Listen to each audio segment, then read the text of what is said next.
সবাইকে আন্তরিক শুভেচ্ছা এবং অভিনন্দন। আজকে আমরা যে উপন্যাসটি পড়ব সেটা হচ্ছে ময়লা আঁচল।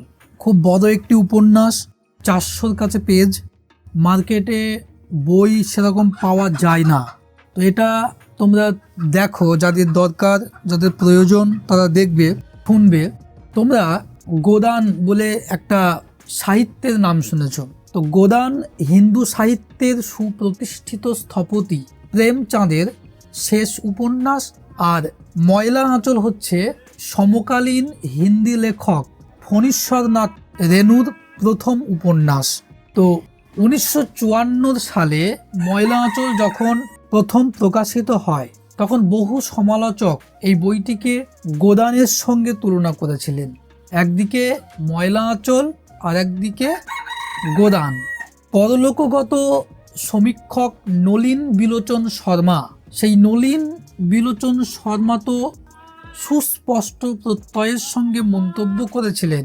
তিনি বলেছিলেন, কি বলেছিলেন, যে গোদান উত্তর হিন্দি সাহিত্যের এই উপন্যাস অর্থাৎ ময়লা আঁচল। তাহলে নলিন বিলোচন শর্মা উনি কি বললেন, গোদান উত্তর হিন্দি সাহিত্যের এই উপন্যাস। এই উপন্যাস বলতে ময়লা আঁচলকেই বোঝাচ্ছে। এই উপন্যাস অনুরূপ একটি মহৎ সংযোজন। গোদান তো লেখা হয়েছে, আর সেই গোদানের উত্তরসূরি, গোদানের মহৎ সংযোজন হচ্ছে ময়লা আঁচল। গোদান প্রেমচাঁদের শিল্প নৈপুণ্যের শ্রেষ্ঠ নিদর্শন এবং তার সাহিত্য জীবনের পরিণততম ফসল। আজও বেশিরভাগ সমালোচকের মতে গোদানই হিন্দি সাহিত্যের আজ পর্যন্ত প্রকাশিত সর্বকালীন উপন্যাসের মধ্যে মহত্তম সাহিত্য কৃতি। আর এক ময়লা আঁচল কিংবা পরবর্তীকালে যশপালের ঝুটাশ্বাস ছাড়া হিন্দির আর কোনো উপন্যাস সম্পর্কে এমন মন্তব্য করা হয়নি। যে উপন্যাসখানি গোদানের পর তারই সমতুল্য হিন্দির আরেকটি মহৎ অবদান। এর ফলে একটি অসামান্য তথ্যের উদ্ভব হচ্ছে। তথ্যটি এই যে গোদানের মতো একখানি সুপরিণত বাস্তবধর্মী রচনা উপহার দেবার জন্যে স্বয়ং প্রেমচাঁদকেও 30টি দীর্ঘ বছরের সাহিত্য সাধনায় মগ্ন থাকতে হয়েছিল। তার প্রথম উপন্যাস আর গোদানের মধ্যে শৈল্পিক পরিণতি এবং অনুভূতির তীব্রতা ও গভীরতার দিক দিয়ে প্রকাশ, সেটা আকাশ পাতাল তফাৎ। সত্যি বলতে গোদানের কৃতিত্বের পরিপ্রেক্ষিতেই প্রেমচাঁদের সেবা সদন, প্রেমাশ্রম, কায়াকল্প, রঙ্গভূমি বা গবনের মতো উপন্যাসগুলির মূল্য বিচার করা হয়। তার অন্য সব উপন্যাস রচনায় বিশ্বাসযোগ্য জীবন্ত চরিত্র চিত্রণের অভাব অথবা বাস্তব জীবনের বহুমুখী সমস্যার উপর জোর করে চাপানো অতি সরল ইউরোপিয়ান সমাধান ইত্যাদি যে ভুলগুলি পাওয়া যায়, যা শিল্পগুণ এবং বাস্তবমুখিতা দুদিক দিয়েই তাঁর রচনাকে দুর্বল করেছে, সেগুলির সপক্ষে একমাত্র ওকালতি এই যে সেগুলি তাঁর প্রতিভার ক্রমবিকাশ এবং সমাজ চেতনার ক্রমিক স্ফুরণের সাক্ষ্যবাহী। সেক্ষেত্রে ময়লা আঁচলের মতন নতুন লেখকের প্রথম প্রয়াসকে গোদানের সমমর্যাদার আসনে হিন্দির দ্বিতীয় মহৎ উপন্যাস হিসাবে স্বীকৃতি দেওয়া মানে এটাও স্বীকার করে নেওয়া যে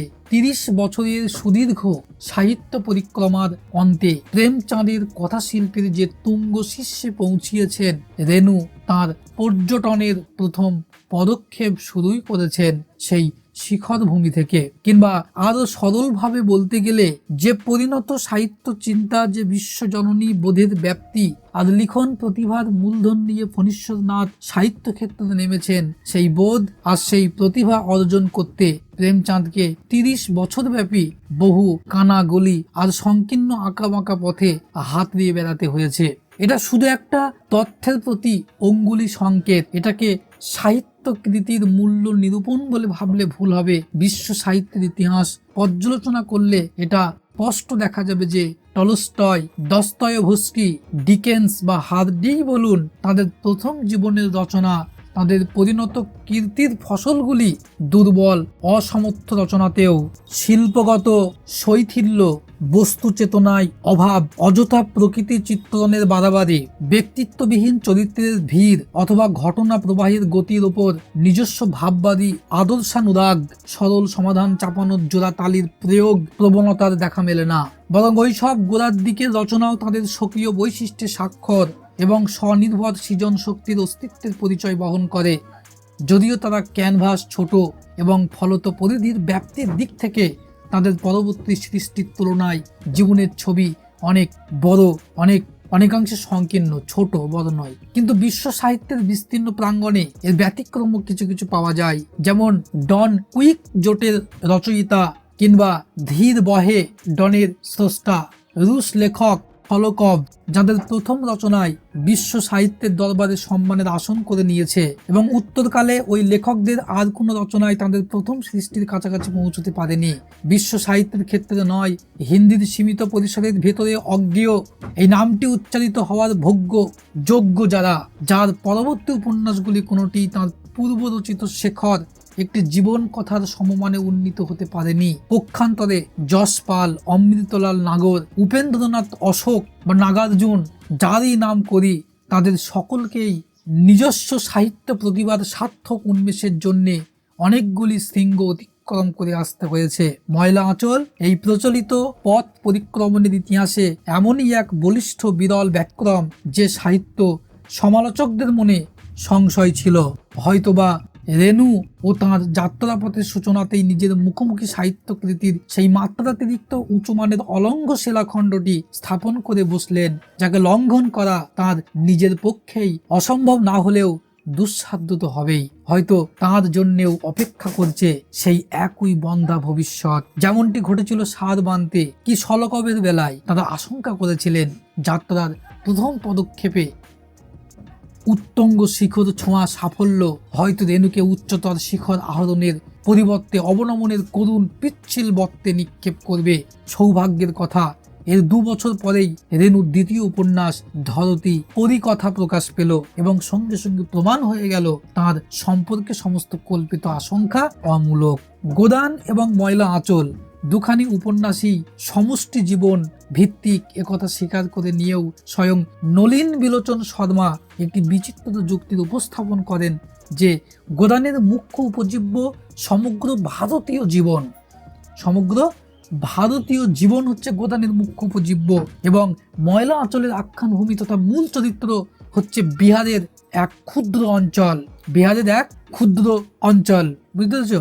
হামারা বিহার মেয়ে, বিহারে এক ক্ষুদ্র অঞ্চল। তার দ্বিতীয় যুক্তি, গোদানের স্থাপত্য হচ্ছে মহাকাব্য ধর্মী। এগুলো কিন্তু মাথায় রাখতে হবে। গোদান লেখা হয়েছে, গোদানের মুখ্য উপজীব্য হচ্ছে সমগ্র ভারতীয় জীবন, আর ময়লা আঁচলের আখ্যানভূমি হচ্ছে কি বিহারের এক ক্ষুদ্র অঞ্চল। তার দ্বিতীয় যুক্তি হচ্ছে গোদানের স্থাপত্য হচ্ছে মহাকাব্য ধর্মী, আর ময়লা আঁচল হচ্ছে সুসম্বন্ধ স্থাপত্যের প্রতীক। এ যেন ময়লা আঁচলের অবমূল্যায়নের আগ্রহে জোর করে মন গড়া যুক্তির অবতারণা, যা আদৌ তথ্যভিত্তিক নয়, অথবা সে তত্ত্বের ভিত্তি থাকলেও উপন্যাসের মূল্য নির্ণয়ের পক্ষে তাকে পর্যাপ্ত নিরিখ বলে মেনে নেওয়া যায় না। অযোধ্যার সন্নিহিত 2টি গ্রামের পটভূমিতে লেখা কাহিনী, অযোধ্যার সন্নিহিত 2টি গ্রামের পটভূমিতে লেখা কাহিনী। সেই গ্রামের জমিদার নায়ক যে উপাখ্যানের প্রধান চরিত্র, সেই উপন্যাস গোদান, যেটা গোটা ভারতীয় জীবনের কাহিনী হতে পারে, তবে মিথিলার মেরিগঞ্জ গ্রামের কাহিনী কেন সর্বভারতীয় জীবনের প্রতিচ্ছবি, কেন ইউনিভার্সাল প্রতিচ্ছবি হতে পারবে না? গোদানে রয়েছে অযোধ্যার সন্নিহিত 2টি গ্রামের পটভূমির কথা, আর এদিকে তোমার ময়লা আঁচলে রয়েছে কি যে তোমার মিথিলার মেরিগঞ্জের গ্রামের কাহিনী। এখানে বিশিষ্ট প্রবন্ধকার ডক্টর গোপসনের উক্তি উদ্ধৃত করে বলা যায়, যে সমাজ জীবনে পূর্ণ দৈর্ঘ্যের প্রতিবিম্ব রেনুর উপন্যাস দুখানি, ময়লা আঁচল আর ধরতী পরিকথা, এটা কাহিনী নয়, এটা একটা জীবন। আরও একটা কথা, গোটা ভারতীয় জীবনের প্রতিনিধিত্ব করতে হলে যে কোনো উপন্যাসের আখ্যানভূমি হিসাবে নির্বাচিত করতে হবে কোনো না কোনো ছোট্ট একটা এলাকাকেই, সেটা কলকাতা বোম্বাইয়ের মতন মহানগরীর কোনো পাড়াই হোক, কি অযোধ্যা, বিহার, পাঞ্জাব বা কেরলের কোনো পল্লীই হোক, উপন্যাসের নাম ময়লা আঁচল। গ্রন্থকার তাঁর ভূমিকার আরম্ভেই বলেছেন ময়লা আঁচল আঞ্চলিক উপন্যাস। আই রিপিট, ময়লা আঁচল আঞ্চলিক উপন্যাস। এখন সমালোচকের দল পরমানন্দে যে যার খুশি মতন আঞ্চলিক উপন্যাস শব্দ দুটির ব্যাখ্যায় লেগে গেলেন, আর হাল আমলের লেখক মহলও তাদের প্রকৃত সংকীর্ণ দৃষ্টিভঙ্গি আর সীমাবদ্ধ মাঝারি মাপের মিডিয়কর বোধ শক্তির অপরিমত অক্ষমতার উপর তথাকথিত আধুনিকতার লেভেলে আটার ঢালার সুযোগ পেয়ে গেলেন। আধুনিকতার লেভেলে কি আটার ঢালাও সুযোগ পেয়ে গেলেন। কুক্ষণে রেণু তার ঔপন্যাসিক আঞ্চলিক উপন্যাস নাম ধরে ডেকে ফেলেছেন। ব্যাস আর কি, তিনি নিজেই তো উপন্যাসের গণ্ডি সংকুচিত করে ছোট মাপে এঁকে দিয়েছেন।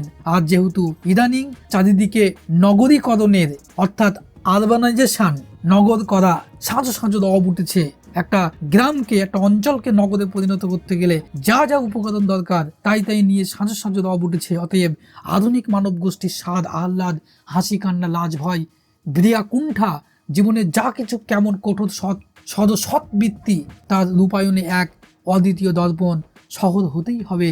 এবং শহুরের জীবন মাধ্যমে মধ্যবিত্ত মানুষের অভিজ্ঞতা রূপায়ণই হবে তার উপজীব্য। পাড়াগাঁয়ের জীবন ও তো আঞ্চলিক উপকথা, উপমণ্ডুক, পরিবর্তনহীন যুগের গতিতে থেকে পিছিয়ে পড়া, কাজেই সে কি কখনো যুগ চেতনার প্রতিনিধিত্ব করতে পারে? এ সমস্ত যুক্তি তর্কের মধ্য থেকে একটা কথাই স্পষ্ট হয়ে ওঠে যে আঞ্চলিক উপন্যাস প্রকৃত অর্থে আধুনিক হয়ে উঠতে অথবা আধুনিক জীবনের সার্থক প্রতিনিধিত্ব করতে পারে না। আঞ্চলিক অর্থাৎ গ্রামীণ জীবন ভিত্তিক কাহিনী প্রগতির সূচনা করে না, বরং পেছনের পথে পিছিয়ে নিয়ে যায়। বস্তুত রেণু তার বইয়ের নামটি সুমিত্রা নন্দন পন্থের ভারত মাতা কবিতার একটি পংক্তি থেকে ঋণ নিয়েছিলেন, যাতে ভারত মাতাকে পল্লী বাসিনী আখ্যা দিয়ে কবি বলেছেন, খেতে খেতে বিছিয়ে আছে শ্যামল ধূসর মলিন আঁচল। বলা বাহুল্য, সে আঁচল দেশ মাতৃকার আঁচলের প্রতীক, কোনো ক্ষুদ্র এক অঞ্চলের নয়। ময়লা আঁচলের মুখবন্ধে লেখক বলেই দিয়েছেন যে মিথিলার ওই ক্ষুদ্র পল্লী গ্রামখানি তিনি ভারতের সমস্ত অনগ্রসর গ্রামের প্রতীক হিসাবে উপন্যাসের আখ্যান পট বেছে নিয়েছেন। যেহেতু ভারতের সমস্ত গ্রামেই আজও পিছিয়ে পড়া, গোটা ভারতবর্ষই সামগ্রিকভাবে এক পিছিয়ে পড়ে থাকা দেশ, কাজেই ময়লা আঁচলের মূল চরিত্র নিঃসন্দেহে সর্বভারতীয় জীবন। এখানে গোদানের আর তার চরিত্র অভিন্ন। কোনো সমালোচক ময়লা আঁচল আর ধরতী পরিকথার ভাষা নিয়েও ঘোর আপত্তি তুলেছেন। যদিও নলিন বিলোচন শর্মার স্বচ্ছ দৃষ্টিতে ময়লা আঁচলের ভাষা হিন্দিকে সমৃদ্ধ করেছে, রেণুর প্রয়োগ কুশলতায় আঞ্চলিক ভাষাতত্ত্ব আর পরিশীলিত ভাষা দুয়ে মিলে মিশে তাঁর অপরূপ লিখন শৈলীর শ্রীবৃদ্ধি ঘটিয়েছে। এইসব গুরুগম্ভীর শব্দ নিচয় যুক্তিসম্মত বা বৈজ্ঞানিক ধারায় বিশ্লেষিত না হলেও সমালোচক যে রেণুর ভাষাকে স্বাগত জানিয়েছেন তাতে সন্দেহ নেই। রেণুর ভাষা মৈথিলির শব্দ সম্ভার, বহুল প্রচলিত ব্যবহারিক অপভ্রংশ, বিচিত্র ধ্বনি ব্যঞ্জনায় ভরপুর, অথচ তাতে রস গ্রহণের পথে কোনো অন্তরায় ঘটেনি, বরং সেটা মর্ম উপলব্ধির সহায়। কেননা অমন সলিল ধ্বনিস্রোত না থাকলে ময়লা আঁচল পাটে পাটে খুলতো না, ছবিগুলি তেমন করে ফুটতো না। এই চারু লেখনের সুষম অনুবাদে যথাযথ ফুটিয়ে তোলা খুবই কষ্টকর বটে, তবে একেবারে অসম্ভব নয়। উপেন্দ্রনাথ অশোকের আবার ময়লা আঁচলের স্বাদ গ্রহণে অসুবিধে হয়েছে, কারণ একে তো শৈলী একেবারে নতুন, তাই তাতে স্থানীয় শব্দের ছড়াছড়ি, স্থানীয় শব্দের বাহুল্যটাই রেণুর উপন্যাসের বিরুদ্ধে তাঁর প্রধান অভিযোগ। যাকে তিনি দেহাতি বা গ্রাম্য আখ্যা দিয়ে বলেছেন, সেই শব্দগুলি যা গ্রামে গিয়ে বিকৃত হয়ে গেছে, অন্য সমালোচকরা এবং উপন্যাস লেখকরা এগুলিকে স্থানীয় নাম দিয়েছেন। অথচ স্টাইনবেকের গ্রেপস অফ রাব উপন্যাসে গেঁয়ো শব্দের ছড়াছড়ি এদের রসাস্বাদনে বিঘ্ন ঘটিয়েছে বলে কোনো নালিশ শোনা যায়নি। অতএব তাঁদের এই যুক্তি ময়লা আঁচল তথা মৈথিলি ভাষার মহিমার অবমূল্যায়নের প্রয়াসকে জোরালো করতে অক্ষম। জেল শব্দের বদলে জেহেল, নওজোয়ান না বলে লৌজমান, ভলেন্টিয়ারের জায়গায় ভোল্টিয়ার, জ্যোতিষীর বদলে জ্যোৎকি, ডিস্ট্রিক্ট বোর্ডের জায়গায় ডিস্ট বোর্ড, এরকম সব অজস্র ইংরেজি, সংস্কৃতি, ফার্সি শব্দমালার ঈষৎ বিকৃত অপভ্রংশরূপ ফণীশ্বরনাথ যা অপরূপ নৈপুণ্যের সঙ্গে ব্যবহার করেছেন, সেগুলি মোটেই দেহাতি বা গ্রাম্য শব্দ নয়। বরং তাকে বলবো অন্য ভাষার মৈথিলি রূপান্তর, কারণ ইতিপূর্বেই সেসব শব্দ মৈথিলি ভাষীদের মুখে মুখে পরিবর্তিত হয়ে মৈথিলি হয়ে গেছে। ঠিক যেমন লাতিন কর্পোরিয়ার কি গ্রিক কুপ্টকস, ইংরেজদের মুখে সেটা কি কর্পোরেট, এবং ইংরেজদের মুখে কর্পোরেট এবং ক্রিপ্টিক বনে গেছে। যাই হোক, ভাষা বিতর্কের তুচ্ছতা নিয়ে কোনো মহৎ শিল্পের গতিরোধ অথবা তার সার্বভৌমত্বকে ক্ষুণ্ণ করা যায় না। তার নমুনা আমরা দেখতে পাই একটা ঘটনায়। রুশ ভাষায় অনুদিত ময়লা আঁচলের প্রথম সংস্করণে 70,000 কপি এক সপ্তাহের ভেতর নিঃশেষে ফুরিয়ে যায়। পাঠক সমালোচক মহল এই উপন্যাসের স্তুতিতে পঞ্চমুখ হয়ে ওঠেন। বস্তুত ময়লা আঁচল মুক্তি উত্তর ভারতীয় জীবনের সর্বশ্রেষ্ঠ মহাকাব্য, মহত্তম কাব্যকলা এবং নির্ভেজাল বাস্তবতার সমন্বয়। ময়লা আঁচল প্রতিটি ভারতীয় ভাষায় ভাষান্তরিত হওয়ার পর বোদ্ধা পাঠক নিজেই এর কাহিনী পড়বেন, তিনি নিজেই বিচার করবেন এর গুণাগুণ, এর কোয়ালিটি, চলন্ত জীবন্ত চরিত্রগুলির সুখ দুঃখ, তাদের মৌনতা, মুখকথা সব কিছুই পাঠক তার নিজস্ব সংবেদনশীল মননের তারে অনুরণিত করে নেবেন। আমি এক্ষেত্রে লেখক আর পাঠকের মধ্যে অনধিকার প্রবেশ করব না, কেবল দুটি একটি কথায় সাধারণ কয়েকটি তত্ত্বের দিক নির্দেশ করাই আমি যথেষ্ট বলে মনে করছি। 1936 সালে প্রকাশিত গোদান উপন্যাস যদি ভারতের মুক্তি পূর্ব অধ্যায়ের গরিব চাষি, ধনী চাষি আর জমিদার শ্রেণীর পারস্পরিক সম্বন্ধের সমুচ্চ চিত্ররূপ হয়ে থাকে, তবে স্বাধীনতা উত্তর পর্বের ক্ষেত্রে ওই একই বিশেষণ ময়লা আঁচল প্রকাশকাল 1954 সম্পর্কেও প্রযোজ্য। এই দুই পর্বের চিত্রগত পার্থক্য প্রচুর। গোদানে এক অপেক্ষাকৃত স্থির সমাজের ছবি, যে সমাজে বর্ণ ব্যবস্থার মতো শ্রেণী ব্যবস্থা মোটামুটি পূর্ব নির্ধারিত অনুশাসন অনুসারে স্থিরীকৃত এবং তার অতিক্রমণ অসম্ভব।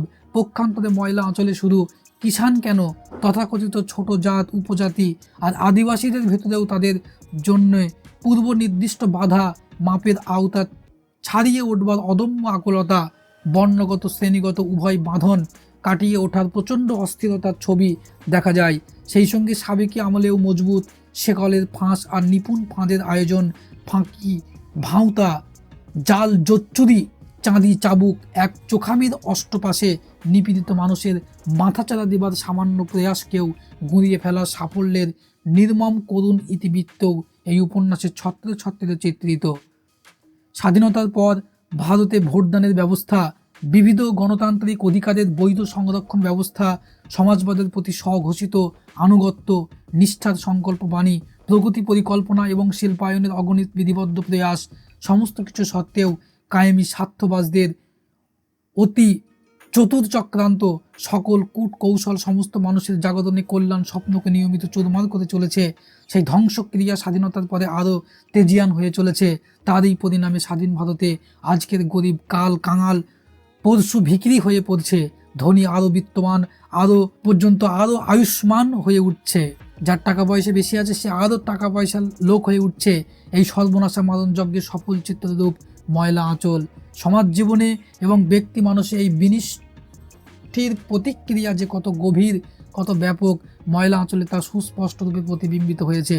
এই উপন্যাসে গূঢ় ব্যঞ্জনাময় শৈলীর প্রয়োজনে শব্দের সযত্ন চয়ন এতই সম্পূর্ণ যে একটু শব্দের হেরফের করা চলে না।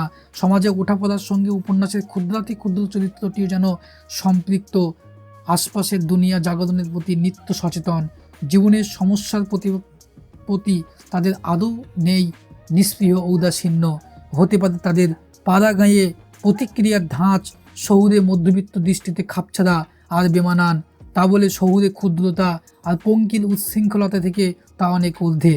তাদের প্রমোদ বিনোদন সস্তা চটলতায় কিলিন্ন নয়, তাতে আছে জীবনের গভীর জিজ্ঞাসার ঝলক। চারিদিকে কি জীবন্ত মানুষের ভিড়, কি জলজান্ত চলজীবনের ফোয়ারা। একে উপন্যাস বলবো না মেরিগঞ্জের সিনেমা। লেখক যেন হাজার কয়েক বিশ্বাসী ক্যামেরাকে দিয়ে পল্লী ভারতের একটি সর্বাত্মক প্যানোরামা তুলে রেখেছেন। কুশীল বেরা সবাই জীবন্ত, তাই সবাই অবিস্মরণীয়। সমস্ত অনাচারে আর পাপের মুখোমুখি রামনবমীর বা রামন দাসের আকাশ ছোঁয়া মাথা তুলে দাঁড়ানো, এগুলো রগুলো দেয়া নেই। আকাশ ছোঁয়া মাথা তুলে দাঁড়ানো, আমি যে বইটা থেকে বলছি অনেকদিন আগের। আর অপাপ বৃদ্ধ কালীচরণের অজেয় চ্যালেঞ্জের ভঙ্গি, দুটি শাশ্বত মানবতার প্রতীক। স্বরাজোত্তর রাজনীতিতে চরিত্র নির্দেশ করে দেয়, ময়লা আঁচল অপরূপ কথা শিল্পের এক বর্ণাঢ্য সমাহার। উপন্যাসে বর্ণিত সত্যের খণ্ডচিত্রগুলি দিনের পর দিন যখন তখন পাঠকের মনের ভিতর নানান রঙে উদ্ভাসিত হতে থাকে। কালোত্তীর্ণ উপন্যাসে এটাই সবচেয়ে বড় লক্ষণ। এটা লিখেছেন শিবদান সিং চৌহান। ময়লা আঁচল উপন্যাসের আগে আমরা এইগুলো কিন্তু অবশ্যই আমাদের পড়তে হবে, পড়া উচিত, নাহলে আমরা ব্যাপারটা বুঝতে পারবো না। আর প্রথম সংস্করণের ভূমিকায় যেটা ফণীশ্বরনাথ রেণু উনি লিখেছিলেন যে ময়লা আঁচল আঞ্চলিক উপন্যাস। পূর্ণিয়া অঞ্চলের উপাখ্যান। পূর্ণিয়া বিহার রাজ্যের একটি জেলা। এর একদিকে নেপাল, অপরদিকে পূর্ব পাকিস্তান আর পশ্চিমে বাংলা। যদি এর দক্ষিণ সীমান্তে সাঁওতাল পরগনা আর পশ্চিমে মিথিলার সীমারেখা টেনে দেওয়া যায়, তবে বিভিন্ন সীমারেখায় চিহ্নিত এর সুস্পষ্ট ভৌগোলিক অবয়ব ফুটে ওঠে। আমি এই জেলার এক অংশের একখানি গ্রামকে অনগ্রসর পল্লী ভারতের প্রতিচ্ছবি হিসাবে আমার উপন্যাসের আখ্যান ভূমি বলে বেছে নিয়েছি। কথাটি লিখেছেন পাটনা 9 আগস্ট 1954 ফণীশ্বরনাথ রেণু। তিনি আরো বলেছেন, এতে ফুলের কথাও আছে, কাঁটার কথাও। যতটা ধুলো আছে ততটা পরাগ আছে, কাদাই চন্দনে মাখামাখি হয়ে আছে। রূপ আর কুস্তিতা দুইয়ে মিলেমিশে রয়েছে এই কাহিনীতে। কোনো কিছুর হাত থেকেই গা বাঁচিয়ে চলা সম্ভব হয়নি আমার। কাহিনীর সবখানি ভালো মন্দ নিয়ে সাহিত্যের প্রাঙ্গণে এসে দাঁড়িয়েছি। জানি না ভালো করলাম না মন্দ করলাম, যাই করে থাকি নিষ্ঠার অভাব কোথাও বোধ করি নে। তো এইটুকু আমরা উপন্যাস পড়ার আগে একটু জানলাম ব্যাপারটা সম্পর্কে। পরের দিন থেকে উপন্যাস পর্ব অনুযায়ী শেষ করব।